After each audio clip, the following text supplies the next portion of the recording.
ഇത് കണ്ടോ? ഇതെവിടെ കിട്ടി? ഇതാ നാഗവല്ലിയുടെ ചിലങ്ക. അതായത് 150 പരം വർഷങ്ങൾ പഴക്കമുള്ള ചിലങ്ക. എന്നാ തെറ്റി, ഇതാ ചിലങ്കയല്ല. ഇതിന് 5 വർഷത്തെ പഴക്കം പോലുമില്ല.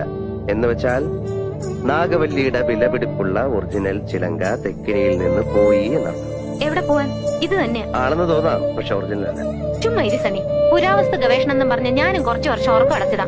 ഇത് അത് തന്നെയാ. ഗംഗയ്ക്കൊരു ചുക്കും അറിയില്ല ഇത് നാഗവല്ലിയുടെ ചിലങ്കയല്ല. അതെ അതെ അതെ. അല്ലെങ്കിലോ? ആണെങ്കിലോ? അല്ലാന്ന്. അതെന്ന് എന്നാര് പറഞ്ഞു? ഞാൻ പറയുന്നു. ഞാൻ ഇതൊക്കെ കുറെ പഠിച്ചിട്ട് തന്നെ. അങ്ങേപ്പുറത്ത് പോയി പഠിച്ചിട്ടാ ഞാൻ പറയുന്നത് ഇത് നാഗവല്ലിയുടെ ചിലങ്കയല്ല. ചുമ്മാ കിടന്ന് തർക്കിക്കാതെ. ആരാ തർക്കിച്ച്? ഞാനാണോ? പിന്നെ ഞാനാണോ? ഞാൻ 1000 തവണ വ്യക്തമായി തെളിയിക്കാം ഇത് നാഗവല്ലിയുടെ ചിലങ്കയല്ല. ഗംഗയ്ക്ക് ഒരു കുന്തം അറിയില്ല. എനിക്കോ? എനിക്കോ? എനിക്കോ? വേണ്ട വേണ്ട വേണ്ട വേണ്ട, നമ്മൾ തമ്മിൽ കിടന്ന് തർക്കിച്ചിട്ട് കാര്യമില്ല. പോയി പണിയോ പോ.